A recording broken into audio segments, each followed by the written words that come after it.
Nobody tells you about the smell when you sign up for frontier work. The brochures show gleaming metal corridors, state-of-the-art equipment, maybe a few attractive aliens sharing a laugh over drinks in the commissary. Before we begin, YouTube shows me that 93% of you haven't subscribed yet. Subscribing is free, it really supports our community, and I'd love for you to be part of it. Also, drop a comment and let me know where you're watching from. What they don't show you is the particular stench of recycled air mixed with hydraulic fluid, burnt wiring, and whatever the hell the Vogath species considers food. Smells like someone set a tire fire inside a fish market, if you're wondering. Donovan had stopped wondering about much of anything anymore. He lay on his back beneath a cargo loader that had decided, for the third time this month, that gravity was optional. The anti-grav stabilizers were shot, the hydraulic lines were leaking, and the diagnostic panel had given him an error code that translated roughly to, "Good luck, idiot." Nothing new, nothing different. Just another day on Jala 3, the mining colony that made the word backwater sound generous. The hangar bay stretched out around him like a metal cathedral, all shadows and echoes. Most of the crew was either sleeping off the night shift or pretending to work in the climate-controlled sections. Donovan preferred it out here. Quiet. Nobody asking stupid questions, just him, his tools, and machines that at least had the decency to break in predictable ways. He'd almost gotten the third stabilizer reattached when something wet and cold pressed against his boot.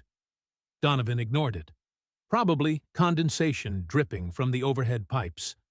This whole station was held together with spit and prayers. The cold thing pressed again. Harder this time. Then it tugged. "Oh, for the love of—" Donovan slid out from under the loader, wrench in hand, ready to tell whatever maintenance bot had wandered in here to go malfunction somewhere else. It wasn't a bot. The creature staring at him stood maybe waist-high, built long and sleek like someone had taken a panther, added 2 extra legs, and decided it wasn't threatening enough without crystalline spikes running down its spine.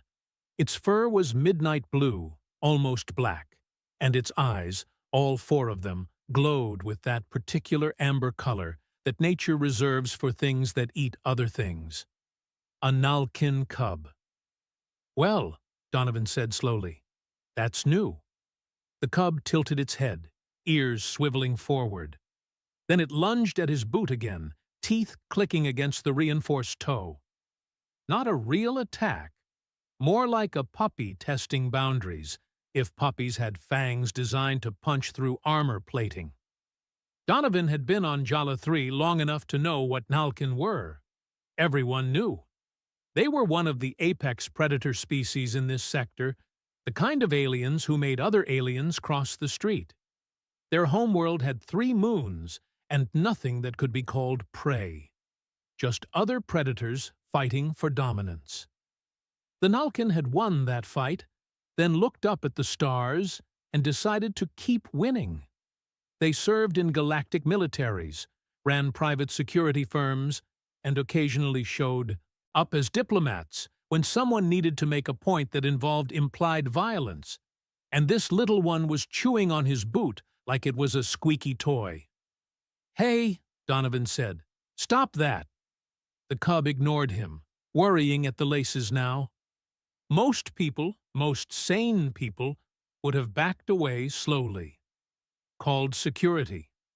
Let the professionals handle the baby murder machine. Nalkin cubs were still Nalkin, and even the young ones could take your hand off if they felt like it. Donovan was tired, covered in hydraulic fluid, and had been welding for 6 hours straight. His give-a-damn had clocked out around hour 3. He reached down, grabbed the cub by the scruff of its neck, carefully, the way you'd grab a cat, and pulled it away from his boot. The cub squirmed, all 6 legs pedaling air, making a sound somewhere between a hiss and a chirp. "No," Donovan said firmly. Bad space cat. The cub blinked at him. Then, quick as anything, it twisted in his grip and nipped at his hand. Not hard enough to break skin, but definitely hard enough to make a point. Donovan looked at the cub. The cub looked back, clearly pleased with itself. And Donovan. Because he was tired, because he was annoyed, because some part of his brain that handled self-preservation had apparently taken a vacation, leaned forward and bit the cub's ear. Not hard, just a little nip. The kind of thing you'd do to mess with a friend's dog when it was getting too rowdy. Hey, knock it off, in the universal language of teeth. The cub went completely still. Like someone had hit a pause button on the universe, the little predator froze mid-wriggle. Its 4 eyes went wide. Its ears pinned back flat against its skull. For a long moment, neither of them moved. Then the cub made a sound. Low, rumbling, coming from somewhere deep in its chest. Not a growl. Something else. Something Donovan didn't have a reference for. Yeah, that's what I thought, Donovan muttered, setting the cub down. Now, go find your mom or handler or whatever, because I've got work to do. He slid back under the cargo loader, reaching for his wrench. The cub sat down exactly where it had been placed, watching him, not moving, just watching. Donovan worked for another 20 minutes, finishing the stabilizer repair and running a diagnostic check. The whole time, he could feel those 4 amber eyes tracking his every movement. When he finally rolled out and stood up, brushing metal shavings off his coveralls, the cub stood too. "You're still here," the cub chirped, definitely pleased with itself. "Look, I don't know what you want, but I'm not running a daycare." Donovan picked up his toolkit and headed for the exit. Behind him, he heard the distinct click, click, click of claws on metal decking. He stopped, turned around. The cub was following him, tail held high, looking like it had just won some kind of contest Donovan hadn't known he was entered in. No, absolutely not. Click, click, click. "I'm serious. Go home." The cub sat down, head tilted in what could only be described as innocent curiosity, if innocent curiosity came with retractable claws and a bite force that could crack bone. Donovan pinched the bridge of his nose. This was going to be a problem. He could feel it in his bones, that particular sensation that comes right before your life gets complicated in ways you can't predict or control. But he had 2 more repairs scheduled before shift end, and standing here arguing with a baby alien wasn't going to get them done. "Fine," he said, "but you're not my responsibility when security finds you." He walked away. The cub followed. And if Donovan slowed his pace just slightly so the little thing could keep up with its shorter legs, well, that was nobody's business but his own. By the time he reached the environmental control room, the cub had developed a new game, trying to steal every tool Donovan set down. Wrench? Gone, dragged 3 feet away. Plasma cutter? Batted under a console? Diagnostic scanner? The cub was currently using it as a chew toy. "You're a menace," Donovan said, wrestling the scanner away. The cub chirped happily and immediately went for his bootlaces again. "And I'm calling you Wrench, because apparently that's your favorite thing to steal." Wrench the Nalkin cub purred. Actually purred, like this was the greatest moment of its young life. Donovan got back to work, trying very hard not to think about what the fine was for accidentally kidnapping a diplomat's kid. Because if there was one thing he'd learned in his time on the frontier, it was this: nothing ever stayed simple for long. And right now, with a predator cub treating him like pack, Simple had already packed its bags and caught the next transport out. The universe, in Donovan's experience, had a terrible sense of humor, and the punchline was always on him. Word got around fast on a station like Jala 3. Had to, when your entire population could fit in a decent-sized stadium. Gossip moved at the speed of boredom. By the time Donovan clocked out and headed for the human quarters, he'd already gotten 6 concerned messages, 3 confused ones, and one that just said, "What did you do?" in all caps from Geneva, the station administrator, and the closest thing Jala 3 had to someone in charge. Wrench trotted along beside him, occasionally veering off to investigate interesting smells or batting at passing maintenance bots. Every person they passed gave them a wide berth. A Hagor freight handler actually climbed halfway up a support beam to get out of the way, his 4 arms gripping the metal like his life depended on it. Which, to be fair, it probably did if Wrench decided to take offense. "You're making me very popular," Donovan told the cub. Wrench chirped and tried to eat his bootlace again. In the worst possible way. His quarters were small, a bed, a desk, a small food prep area that optimistically called itself a kitchen, and a shower stall that only worked on the alternate days. Frontier living at its finest. He'd barely gotten the door closed before his comm unit started buzzing. Geneva's face appeared on the small screen, and she looked like someone had just told her the station's life support was running on hopes and dreams. Which, to be fair, it probably was. "Donovan," she said, in that carefully controlled voice people use when they're trying very hard not to scream, "there is a Nalkin diplomatic envoy currently tearing apart Bay 6 looking for a missing cub. Would you happen to know anything about that?" Donovan looked down. Wrench had made himself comfortable on the only chair in the room and was currently grooming one of his front paws, perfectly content. "Define know anything," Donovan said. "Donovan. It followed me. What was I supposed to do? Kick it?" Geneva closed her eyes and took a long breath, the kind people take when they're reconsidering their life choices. The Nhalkin are not exactly known for their understanding nature when it comes to their young. The mother is, and I cannot stress this enough, extremely upset. We're talking diplomatic incident levels of upset. We're talking potential war crime levels of upset. "It's in my quarters, safe, not a scratch on it. Bring it to the main conference room, now." "And Donovan?" Geneva's expression shifted to something that might have been concern, or might have been preemptive grief. "Try not to die in the next 20 minutes. I've already got enough paperwork." The screen went dark. Donovan looked at Wrench.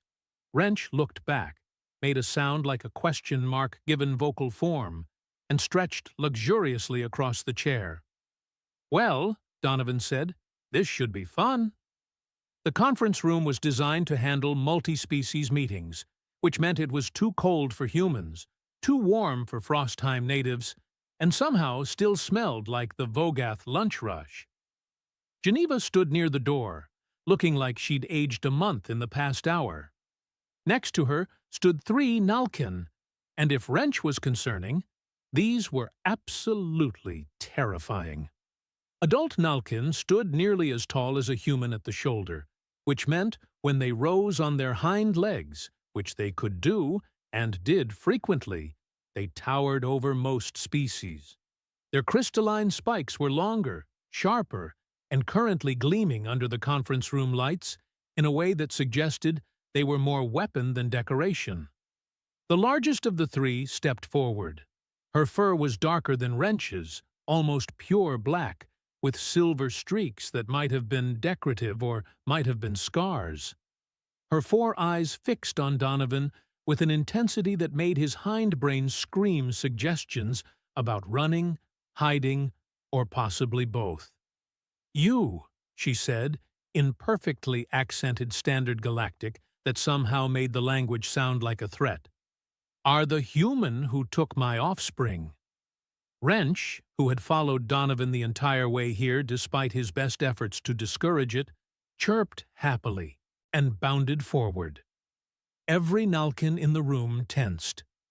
But Wrench didn't go to his mother. He went straight to Donovan, circling his legs once before sitting directly in front of him, between him and the adult Nalkin, tail curled around Donovan's ankle. The silence that followed could have been cut with a knife and served at dinner. "Jaka," Geneva said carefully, using the name she'd presumably learned in the past hour of frantic diplomacy. "This is Donovan. He's one of our maintenance engineers. I'm sure this is all a misunderstanding." "My son," Jaka said slowly, each word measured and precise, "has marked you." Donovan blinked. "Marked me? He bit my boot. I told him to stop." And then one of the other Nalkins spoke up, younger, male, watching Donovan like he was a puzzle that didn't make sense. "And then I bit him back," Donovan said, "because honestly, what was the point of lying? Just a little nip on the ear. To make a point. You know that sound a room makes when everyone stops breathing at once? That particular quality of silence that suggests something important just happened, and you're the only one who doesn't know what? That sound." Jaka moved closer, and despite every instinct telling him to back up, Donovan held his ground, mostly because Wrench was still planted in front of him, and stepping back would mean stepping on a baby predator, which seemed like a bad idea on multiple levels. The adult Nalkin leaned down, so close Donovan could see the patterns in her fur, could smell something like cinnamon and ozone. She sniffed him, actually sniffed him, the way a dog would, starting at his shoulder and working down. Then she sniffed Wrench. Then she sat back on her haunches and made a sound that Donovan's translator unit struggled with before settling on profound confusion mixed with disbelief. "Geneva," Jaka said, not taking her eyes off Donovan. "What do you know of Nalkin pack structure?" Geneva, to her credit, had clearly been doing her homework. "You're a hierarchical species. Pack bonds are formed through dominance displays and maintained through scent marking and physical interaction. Cubs learn their place in the pack through play that's also testing?" Close enough. Jaka's tail lashed once, twice. When a cub challenges, they are asserting themselves, testing boundaries, seeking their place. An adult who is challenged has two options: reject the cub or accept the challenge and establish dominance. "Okay," Donovan said slowly, getting a bad feeling about where this was going. "Rejection is simple. You walk away. You do not engage. The cub learns they are not pack, not yet, and must try harder to prove themselves. And the other option? You bite back," the younger male said, and there was something in his voice that might have been awe or might have been horror. "You accept their challenge and show them you are stronger. You claim them as pack, as subordinate to you, but pack nonetheless." Oh no. "So when Donovan started.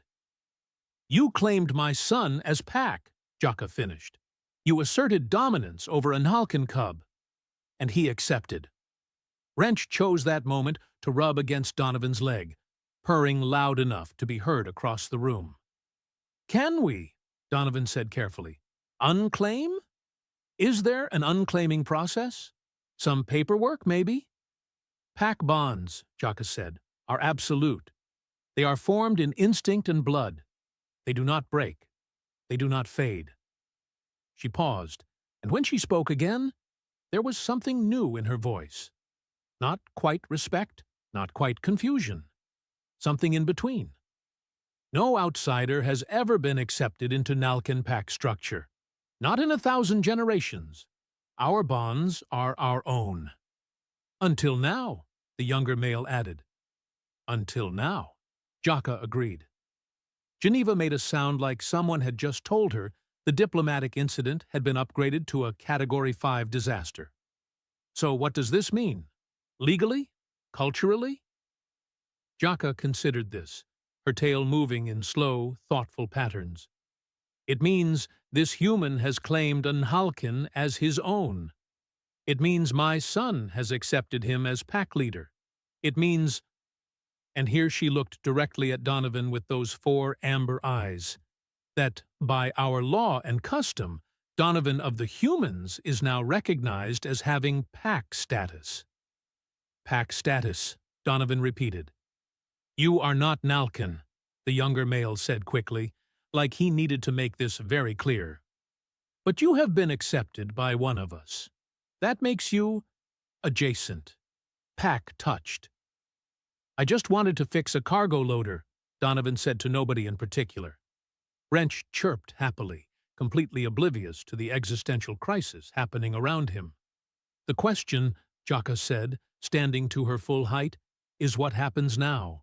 You cannot keep my son. He needs proper training, proper socialization with his own kind. But the bond will not break simply because it is inconvenient. So he'll visit, Geneva said, jumping on the diplomatic solution like a lifeline.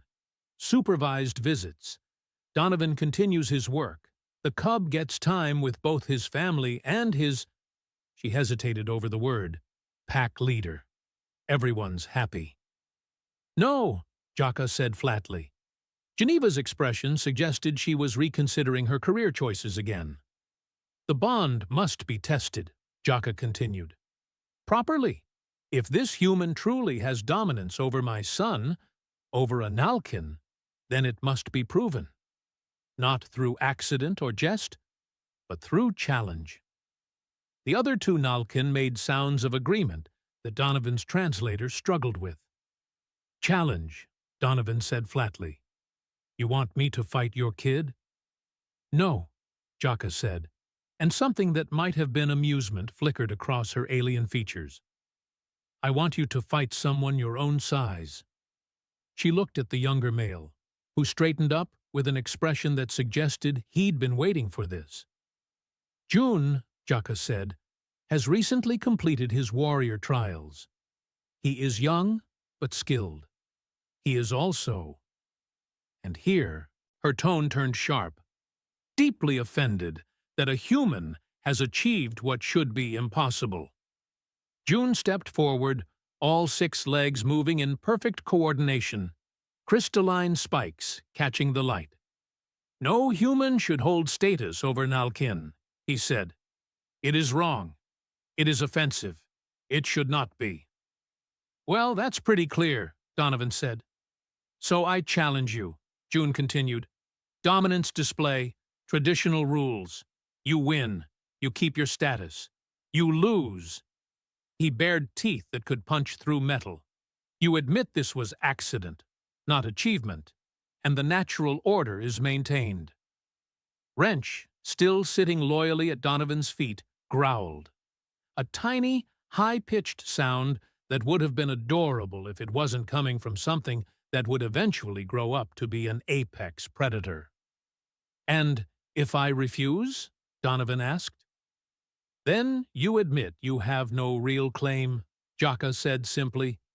The bond breaks through your own cowardice, and my son learns an important lesson about false strength. Geneva looked like she wanted to argue, but Donovan held up a hand. He looked down at Wrench, who looked back up at him with those 4 amber eyes, completely trusting. He thought about the way the cub had followed him around all day, stealing his tools and trying to eat his bootlaces. He thought about that moment in the hangar when he'd bitten back without thinking, just reacting the way any tired, annoyed human might. And he thought about backing down now, walking away, letting some alien warrior prove that humans were exactly what the galaxy thought they were. Soft, weak, prey animals playing at being civilized. When? Donovan asked. June's expression shifted into something that might have been a smile, if smiles had that many teeth. Tomorrow, midday, the cargo bay where this began. Bring witnesses. Donovan, Geneva started. I'll be there, Donovan said. The Nhalkin left, Jaka carefully collecting Wrench despite the cub's protests. As they disappeared down the corridor, Geneva turned to Donovan with an expression somewhere between fury and resignation. "You're going to get yourself killed over a baby alien who likes your boots."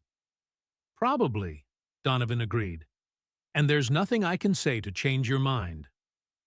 "Nope," Geneva sighed, long and deep. "I'll start the paperwork for your next of kin." "Appreciate it." As Donovan headed back to his quarters, he couldn't shake the feeling that he'd just agreed to something monumentally stupid. Which, in his experience, was usually when things got interesting. The universe had a terrible sense of humor. And somehow, Donovan kept ending up as the punchline. News of the challenge spread through Jala 3 like a virus through a ventilation system. Fast, unavoidable, and leaving everyone slightly sick with anticipation. By midday, the cargo bay looked less like a workspace and more like an arena. Someone had cleared out the equipment, drawn a circle on the deck plating with what Donovan hoped was paint and not something biological, and set up what could only be described as bleachers made from cargo containers. The crowd was impressive. Humans who should have been working, Hagor merchants taking bets, a few Vogoth who'd wandered in to see what the fuss was about, and what looked like half the Nhalkan delegation. Geneva stood near the circle, looking like she'd already written Donovan's eulogy and was just waiting to deliver it.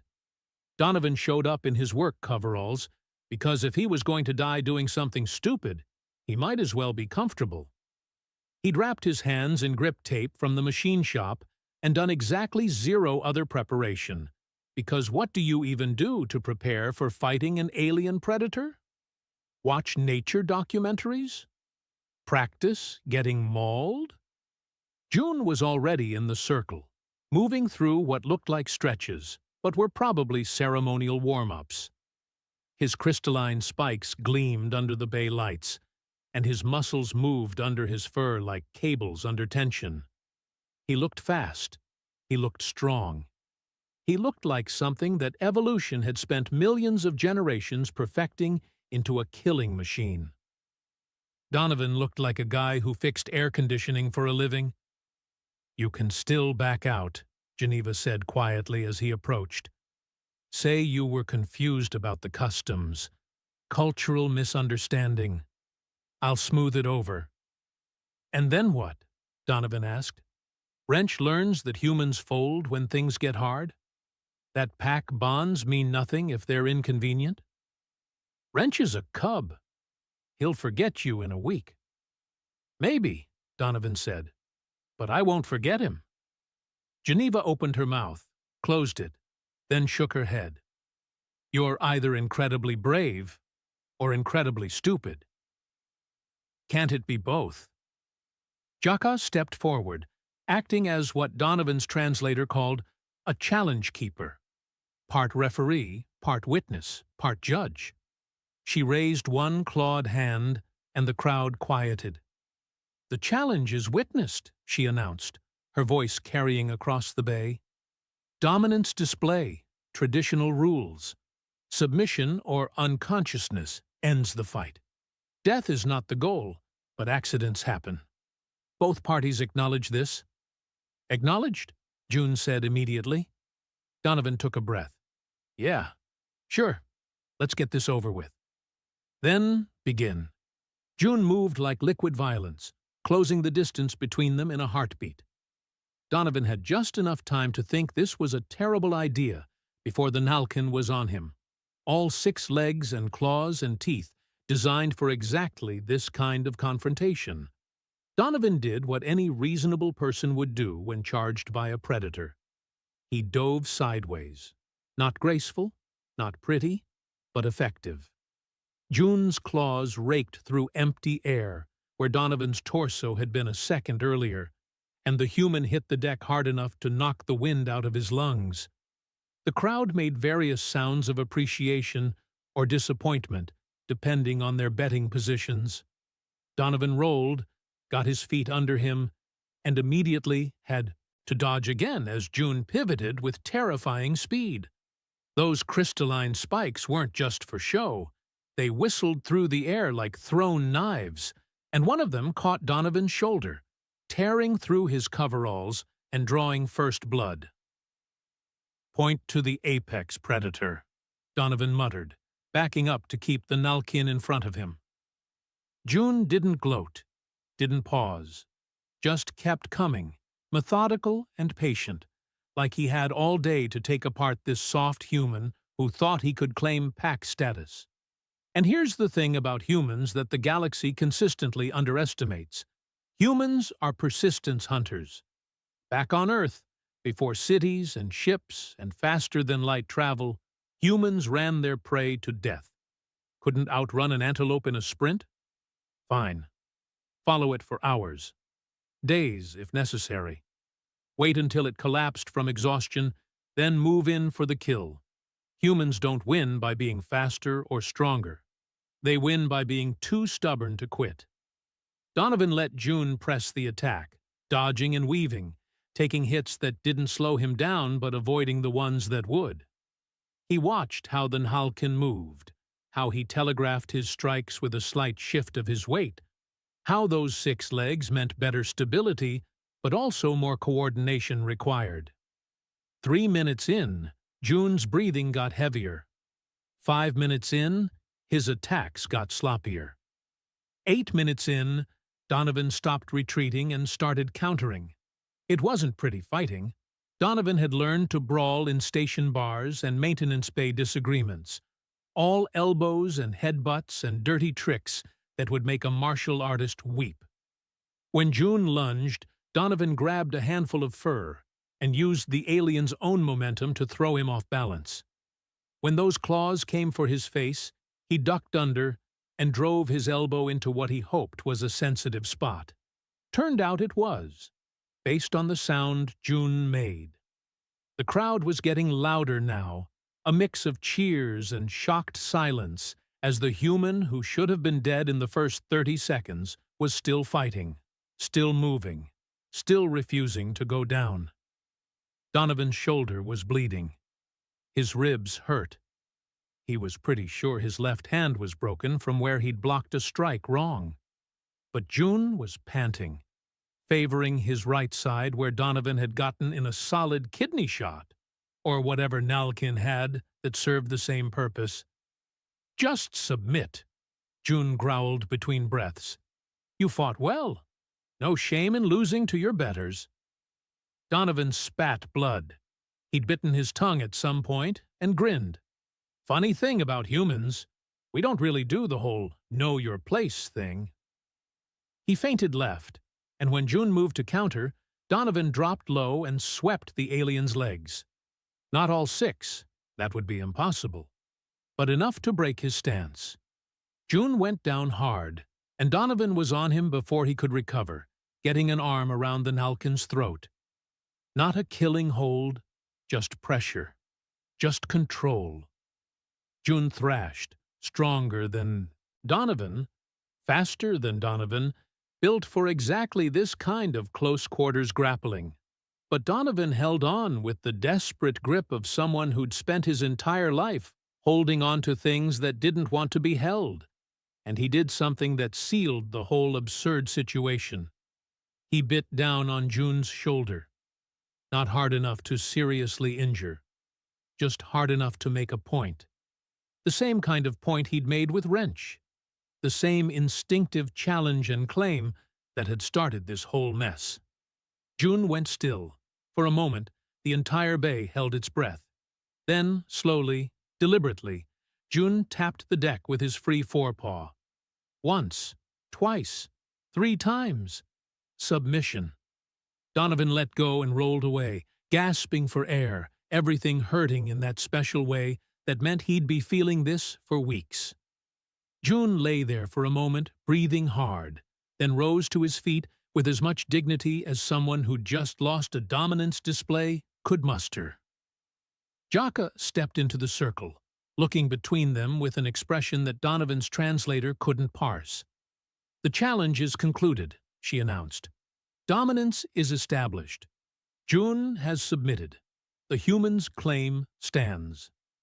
The crowd erupted, some cheering, some arguing, money changing hands as bets were settled. The humans were going absolutely wild, chanting Donovan's name like he'd just won the Galactic Championship instead of barely surviving a fight with a space cat. June approached slowly, and Donovan tensed, ready for round two. But the Nhalkin simply dipped his head in a gesture that transcended translation. "You fight with no honor," he said. "No technique, no grace. Thanks, I think. But you fight with something else," June continued, and there was grudging respect in his voice now. "You fight with the refusal to accept defeat. That is worth more than technique." He paused. "You are pack-touched, human. Truly. I will not challenge this again." As June walked away, Jaka approached with Wrench bouncing along beside her. The cub broke free and charged at Donovan, nearly bowling him over in enthusiastic greeting, chirping and purring and generally acting like his favorite person in the universe had just come back from the dead. Which, technically, was accurate. "You have proven yourself," Jaka said, watching her son rub against Donovan's legs. "By our laws, by our customs, you are honorary pack. This title has not been given to an outsider in 1,000 generations." Donovan, sitting on the deck because standing seemed like too much effort right now, just nodded. "Great. Does it come with benefits? Dental?" Jaka's expression might have been amusement. Hard to tell with the whole apex predator face situation. "It comes with respect. Among my people. That is worth more than any currency." As the crowd dispersed, and Geneva came over to check if he needed medical attention, he did, Donovan scratched behind Wrench's ears and wondered how his life had gotten to this point. A week ago, his biggest problem was a faulty cargo loader. Now he was honorary pack to an entire species of predators. The universe really did have a terrible sense of humor. 3 weeks after the fight, that nobody on Jala 3 would shut up about, Donovan was back under a cargo loader, wrench in hand, pretending his life had returned to normal. It hadn't. For starters, people kept staring at him. Not the usual, "there's the weird human" stares he was used to. These were different, cautious, respectful, sometimes outright nervous. The Hogor who'd climbed a support beam to avoid Wrench now nodded when they passed in the corridors. The Vogath merchants, who usually ignored humans entirely, made space for him in the commissary. And the Nhalkin, the handful of them stationed on Jala 3 or passing through, acknowledged him with those little head dips that June had given him after the fight. Recognition. Respect. It was deeply weird. "Stop brooding and hand me the plasma cutter," came a voice from above the loader. Donovan looked up to find Geneva perched on top of the machinery, datapad in hand, looking like she'd finally accepted that her nice, quiet administrative position had become permanently complicated. "I'm not brooding. I'm working." "You're doing both. Multitasking." She hopped down, landing with the kind of grace that came from growing up in lower gravity. "Also, you've been working on that same stabilizer for 40 minutes. It's a 15-minute job. Maybe I'm being thorough. Maybe you're avoiding the ceremony." Donovan grimaced. There it was. The ceremony. Because apparently becoming honorary pack wasn't just a title. It came with a whole formal recognition process that Jaka had insisted on scheduling. Something about properly introducing him to the wider Nhalkin community, making the status official beyond just the witnesses to the fight. "I fix machines," Donovan said. "I don't do ceremonies." "You also claimed an apex predator as pack, and defeated a Nhalkin warrior in single combat. Your comfort zone left the station weeks ago."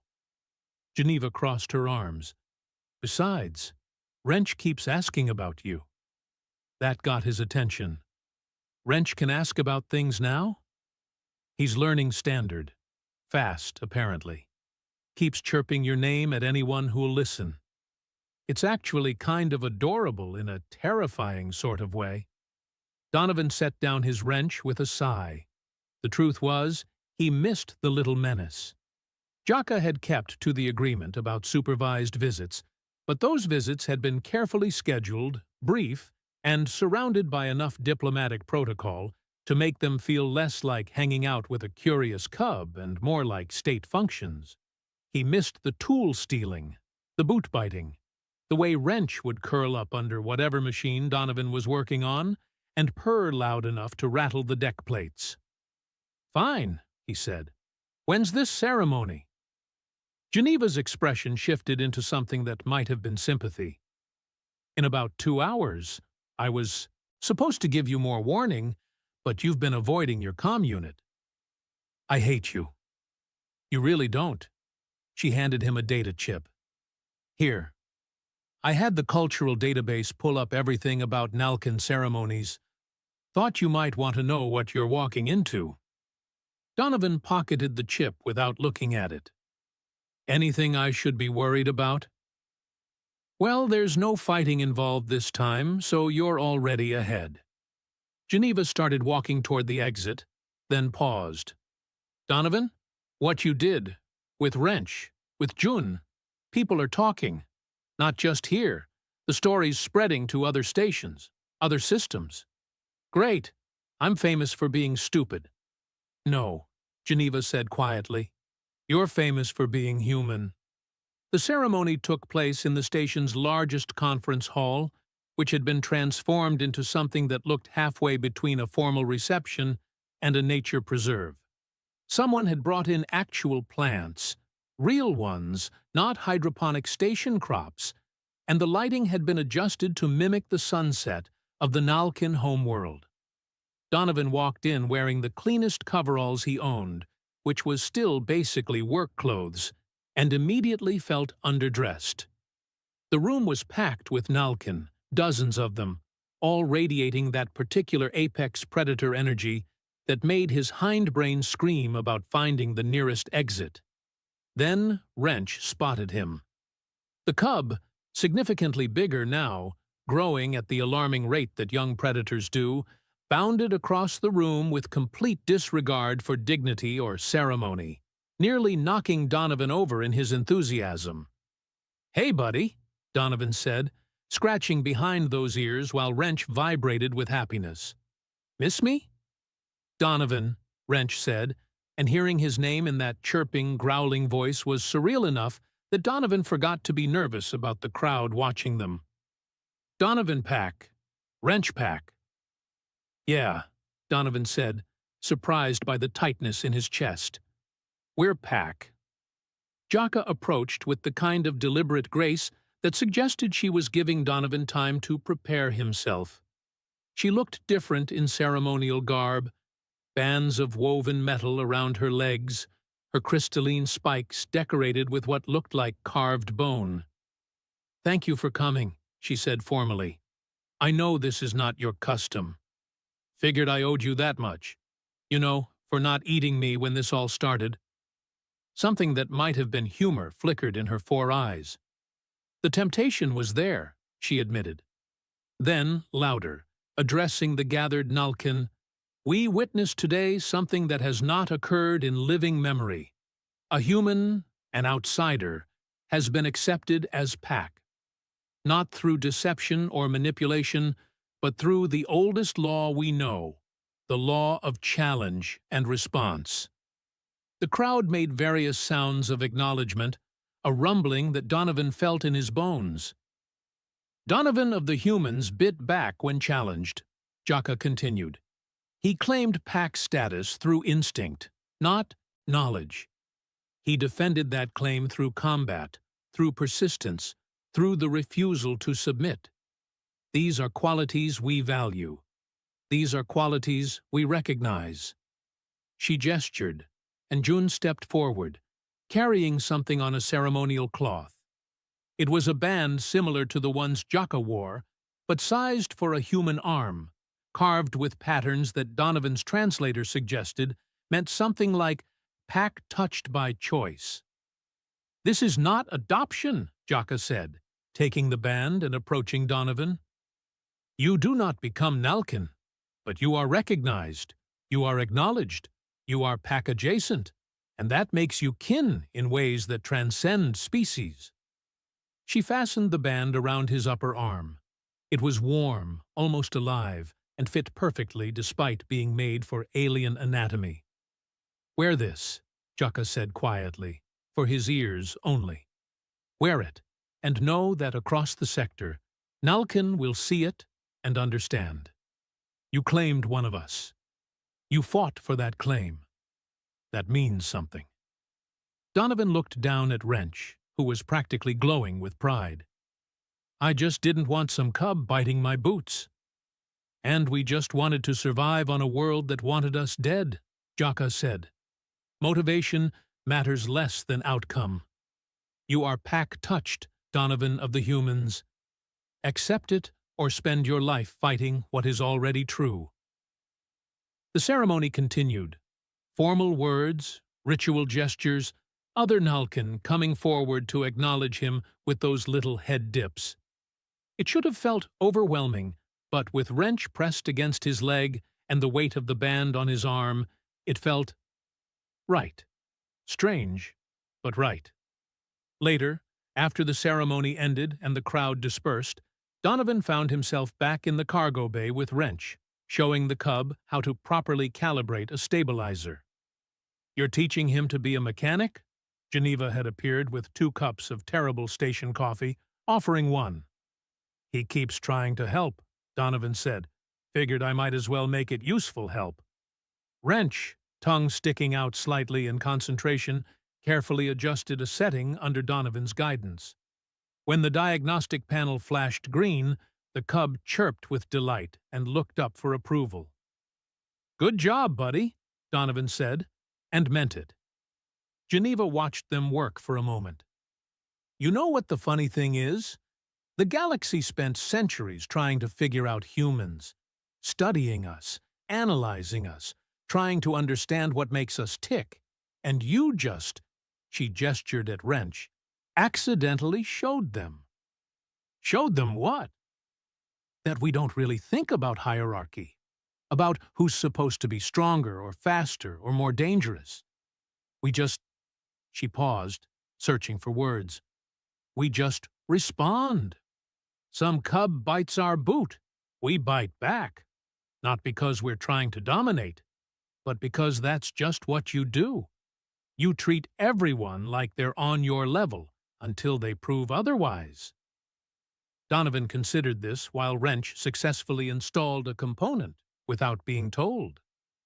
"That a fancy way of saying we're too dumb to know when we're outmatched?" "Maybe," Geneva admitted. "Or maybe it's saying you're too stubborn to care." A message popped up on Donovan's comm unit, another repair request, this time in Bay 9. He sighed, gathered his tools, and stood up.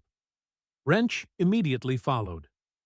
"You know he's going to follow you everywhere now," Geneva said. "Yeah," Donovan said, watching the cub trot along beside him, tail held high, looking like he'd won the lottery. "I'm starting to be okay with that." As they walked through the station, past aliens who watched with mixtures of respect and confusion, past humans who grinned and whispered about the guy who bit back, Donovan thought about what Geneva had said. The galaxy had spent so long trying to understand humanity, trying to figure out where they fit in the grand hierarchy of species. Were they prey? Were they predators? Were they something in between? The answer, as it turned out, was simpler than anyone expected. Humans were humans. They didn't fit into neat categories because they'd never tried to. When something bit them, they bit back. Not always because it was smart, not always because it was safe, but because that's what you do when you refuse to be pushed around. They endured, they adapted, they persisted, They treated apex predators like annoying puppies and somehow made it work. And sometimes, just sometimes, that was enough to change the galaxy's mind about what was possible. Donovan reached the bay, set down his tools, and got to work. Wrench settled in beside him, occasionally handing over the wrong tool but always trying his best. And if other species wanted to make a big deal about humans claiming pack status with Nalkin, let them. Donovan had machines to fix, and a cub to train, and a universe that still thought it knew what humans were capable of, right up until they proved it wrong. Again.